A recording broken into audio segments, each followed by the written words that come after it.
whether it's... Let's speculate for a second. Supposing it's a total shutdown, nothing goes across that border. What would that do to our economy? Well, that will hurt it a lot. I mean, it really will. I mean, trade is really beneficial to both sides. I mean, we buy products from them that they produce more efficiently than we do. We sell products to them that we produce more efficiently than they do. It's a win-win, gains from trade, you know, all of that, David Ricardo. So it will hurt the U.S. economy. I haven't looked at it carefully, Stuart, to figure out how much that damage will be. But, you know, it's the price that President Trump believes is worth it to stop this influx of illegal immigrants into the U.S. And that's his call, not mine. But stopping trade will hurt the U.S. economy. Okay. The president and Larry Kudlow and Stephen Moore may be going on to the Federal Reserve Board. All of them want to cut rates, I think, by about a half percentage point, lower interest rates by a half percentage point. Do we need a rate cut like that right now?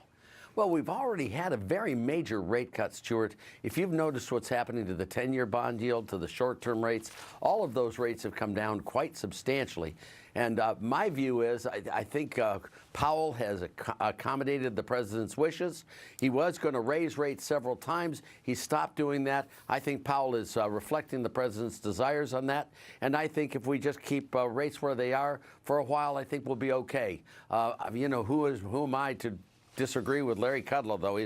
He's a great economist, and he's Trump's top economist, and he's really good. So perhaps there's an element of politics here. I mean, the president does not want any kind of slowdown.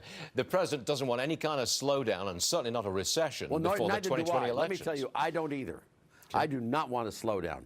I mean, the question is, I think keeping rates from rising would be, at least for the near term, would be enough to keep this growth going. But, you know, they may be right. We may need a little rate reduction there to get it going. But I think patience right now is great. What kind of growth do we have at the moment? I think the first quarter, the first 3 months of the year, we're going to be pretty weak, maybe less than 2%. What are we going to get for the rest of the year? Well, you know, you've got two things going on, Stuart. You've got the rest of the world coming way down, which does hurt our economy. As you mentioned, the exports to Mexico and imports from Mexico, blocking that would hurt the U.S. economy. You know, if the rest of the world is not doing well, that does hurt us. Our exports are down. Our imports are up because they're competing here. So that does pull us down. We're part of a world community. I mean, that's very true. But then if you look at the other side of it, I mean, we've had the best policies of any country in the world by far. We're the shining city on the hill, as my favorite president has said, Ronald Reagan. Trump's done a great job on good economic policies, and we've got the tax cuts, deregulation, sound money. We have all of this coming in. So I think the long-term prospects for the U.S. is we should be at a long-term rate of about 3% growth, I believe, and I think that's going to be awfully good for the U.S. economy. And ultimately, the world will pick back up out of it. And when that happens, I think the U.S. growth accelerates quite substantially. Well, that's a very nice forecast, Art, and you're on videotape saying it. Not bad at all. Please, right? No, you can't use that ever against me, Stuart, can you? I mean, I don't ever see you pull back all of my old quotes where I said we're going to have a boom with Trump and all that. I'm just teasing you. Just teasing.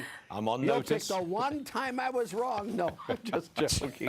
It's like Ashley when I told him about moving from Tennessee to New York. I mean, I'm going to remember that and pick on Ashley forever for doing that. And you were right. Poor guy. You were right. All right. But you've been right all along, Ashley, and everything else. It's just one mistake, and what do? They pile on. It's like what they're doing with Steve Moore, by the way. Right. It's exactly that. Steve Moore is one of the most expressive people in the world, and they take one sentence out of context, and then they pile on him. It's just not fair, but what can I say? Not much more. Time's up. Okay. Thank you very much, sir. My pleasure. We're coming back a little bit. Look at this. The Dow was down 90 points just a few seconds ago. Now we're down...